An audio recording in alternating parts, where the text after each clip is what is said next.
Al instalar Windows 11 en Latinoamérica vamos a tener este sistema operativo con idioma español. Pero si ustedes necesitan otro idioma, en este video les enseñaré cómo cambiar de idioma y si no lo tienen instalado, cómo instalar el idioma que necesitan en Windows 11. En este equipo solo tengo instalado Español Colombia, Español México y Español España. Para ver los idiomas que tenemos instalados, simplemente vamos a oprimir las teclas Windows y la tecla de espacio. Entonces acá nos salen los idiomas que tenemos instalados en Windows. Si no aparece inglés es porque no lo tiene y debemos de instalarlo. Entonces si quieren cambiar entre idiomas, teniendo la tecla Windows oprimida y la de espacio, van cambiando al idioma que deseen. Y si no saben cuál es la tecla Windows, también simplemente pueden dar clic aquí. Este es el idioma que tenemos. En este caso tengo Español España. Si le doy un clic me salen los otros idiomas y con un clic puedo seleccionar el idioma que necesito. Para cambiar el idioma o instalarlo, vamos aquí a más configuraciones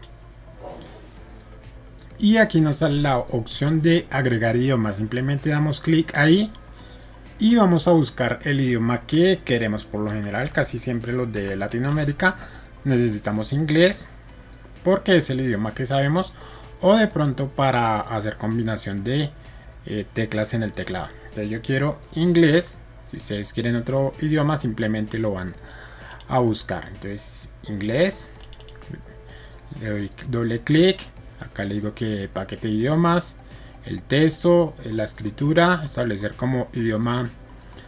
Para mostrarlo podemos dejar de seleccionado y solo seleccionarlo cuando lo necesitemos.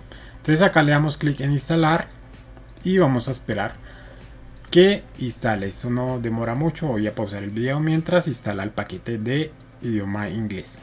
Listo, ya he instalado el idioma. Aquí me aparece inglés Estados Unidos o el idioma que ustedes hayan instalado. Y para cambiarlo, igual con las teclas Windows y espacio, aquí lo podemos colocar en inglés para hacer combinaciones de teclas. Si lo que ustedes quieren es que su computador cambie de idioma, por ejemplo, si yo voy a inicio, acá me voy a configuración y aparece todo en español. Si ustedes quieren cambiar eso al idioma que instalaron, simplemente van a ir aquí arriba y van a seleccionar el idioma que quieren que quede predeterminado su computadora. Entonces coloquémosle Estados Unidos y aquí me dice que debo reiniciar el equipo. Entonces vamos a reiniciar el equipo. Listo, ya hemos reiniciado nuestro equipo y si voy a las configuraciones ya no me aparecen en español, sino en inglés.